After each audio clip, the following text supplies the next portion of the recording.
Absolutely. Since I read your absolutely excellent article that was recently published on Dropsite News about the crisis in Cuba, I have been really looking forward to connecting with you to discuss the humanitarian catastrophe that's unfolding in Cuba and the broader geopolitical context that fuels it. Trump's total embargo on oil imports has left the island facing rolling blackouts amid extreme fuel shortages. The United States is targeting a whole nation, deliberately destroying conditions that aren't necessary for life, which, as we know, is in violation of international law. Trump threatened with sanctions on any country that actually attempts to help Cuba, and reports indicate that the island might only have 15 days left of fuel supply. Jose Luis, would you set the scene and help us understand the situation in Cuba amid Trump's blockade of the island? I think the best place to start is by saying that this is actually the hardening of an already existing blockade, which has been US policy essentially since the triumph of the Cuban Revolution in the previous century. So we're seeing quite literally decades of efforts to asphyxiate the Cuban economy with the clear aim of undermining support for the Cuban Revolution to try to topple the government there. Obviously, first with Fidel Castro, then his brother Raul, and today with Miguel Diaz-Canel. The objective is clear. It's about trying to impose changes on the island because Cuba has always played a really important role in the imagination of the Latin American left. I think a lot of what we're seeing has to do with that, especially with actors like Marco Rubio in the White House, who's practically obsessed with the idea of overthrowing the Cuban Revolution. And that's because it's always been a source of inspiration for Latin America. You know, here in Latin America, we often say that it's the first free territory in the region. And by that, we mean that it was able to break the chains of US imperialism that was basically undermining any possibility of human development, of progress for the Cuban people before the revolution.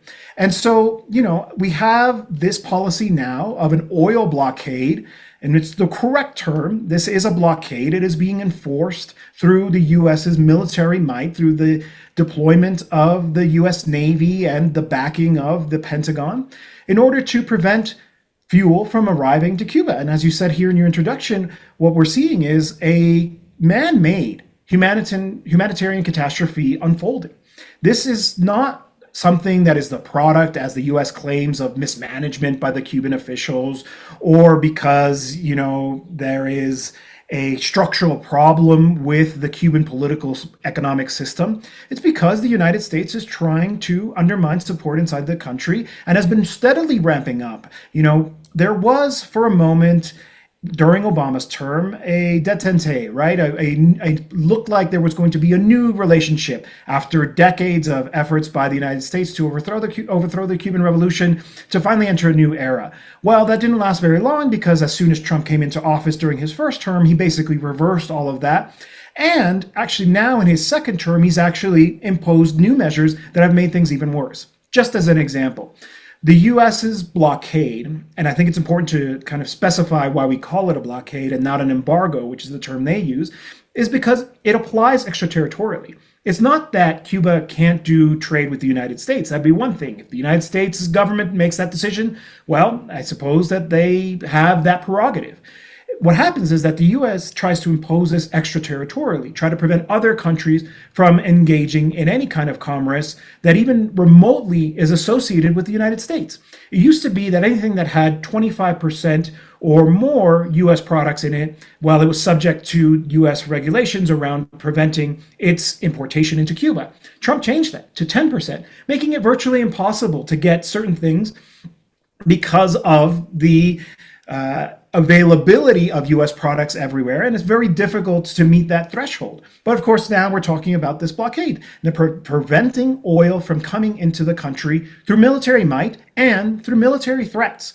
You know, you talked about the potential sanctions. Well, basically, Trump has told countries that they cannot sell oil to Cuba under the threat of punishing economic tariffs.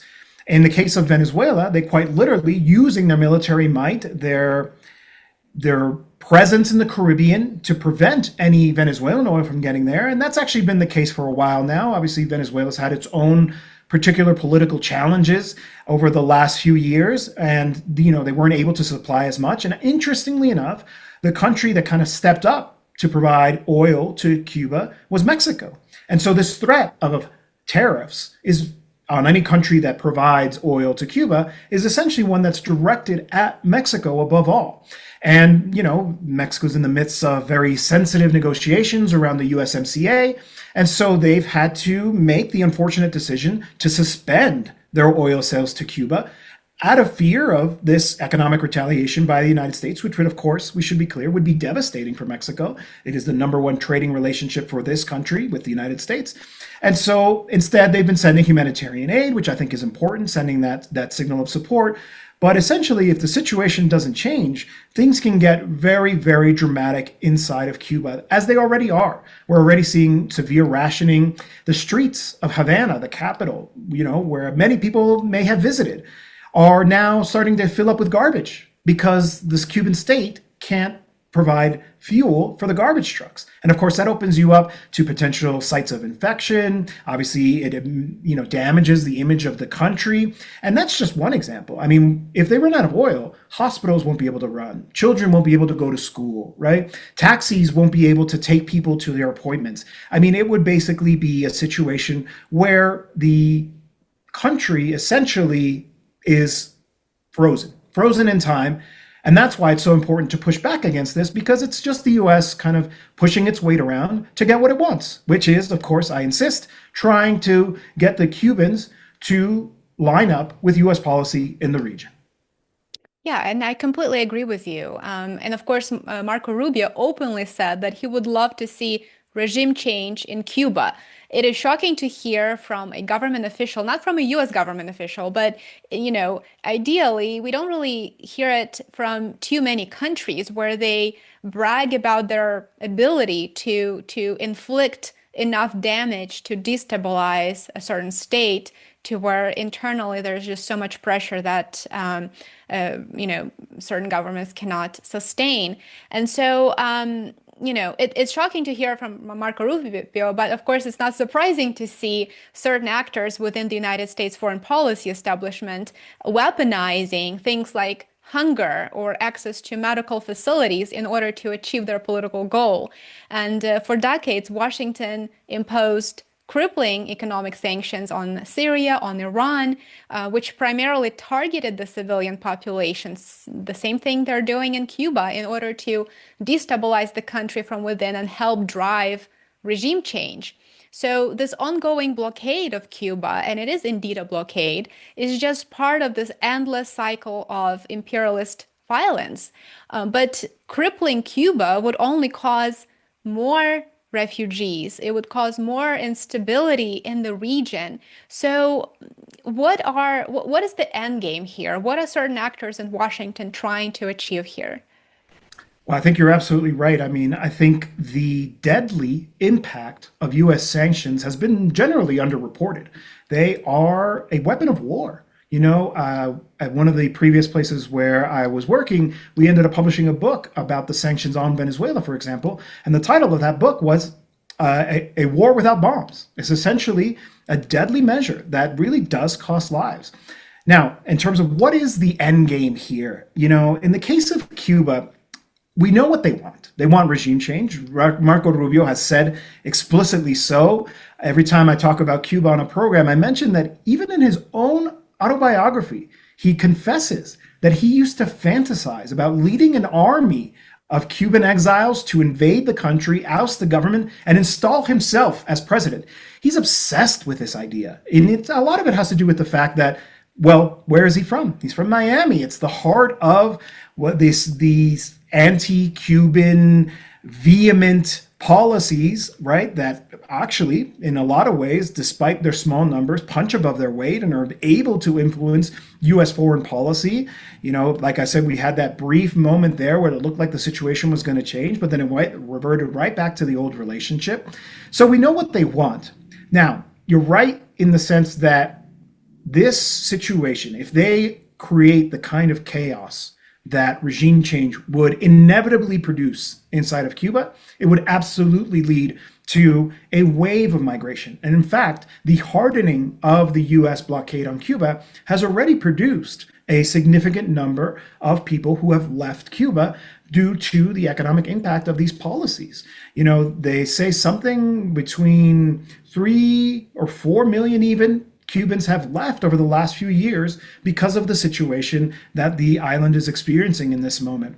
A regime change effort would be devastating and would create chaos. I say that because, for example, we just went through seeing what happened in Venezuela. And in Venezuela, it's obvious that they reached a new understanding with the interim administration after kidnapping Nicolás Maduro.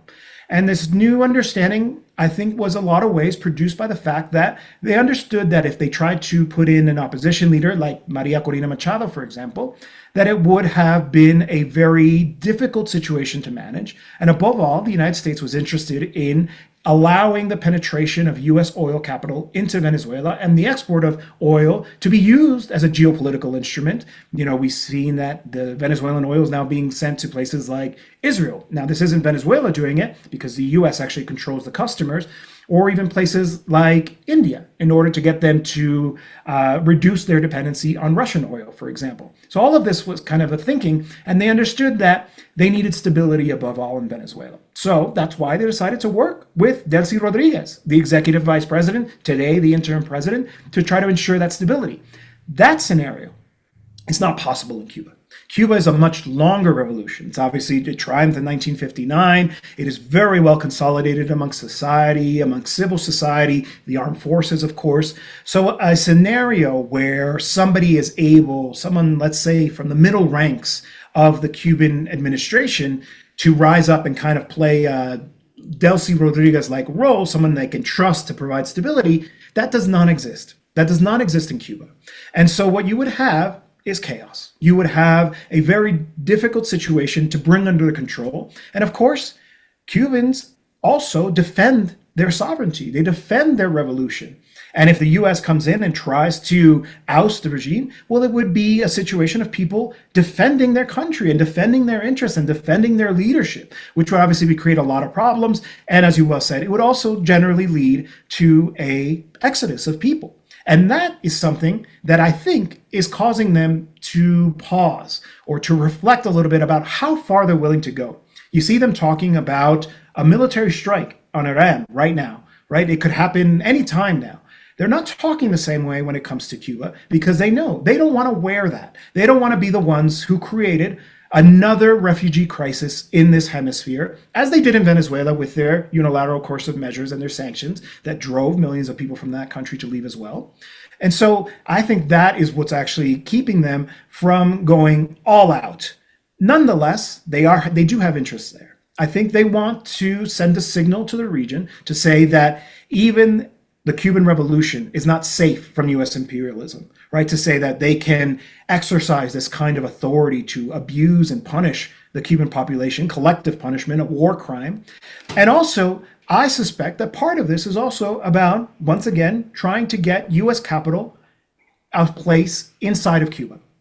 Tourism is a really important sector for the Cuban economy today. It's obviously taken a beating, especially since the pandemic. And obviously with this situation, planes are unfortunately unable to refuel in Cuba right now. And so we've seen a drop in tourism, but they want to, have, instead of Spanish companies building hotels, they're US companies. Or to have Cuban families return to Cuba, right? I think a lot of this also is motivated by what we've seen in terms of US policy towards other countries, which is, the Stephen Miller mindset, which is that we have to get all of these Latin Americans out of the United States. There's too many of them. They very much have a white nationalist mindset. And I think part of their expectation is that if they're able to secure a deal with Cuba, that deal includes the repatriation of thousands, if not millions, of Cubans who presently live in the United States.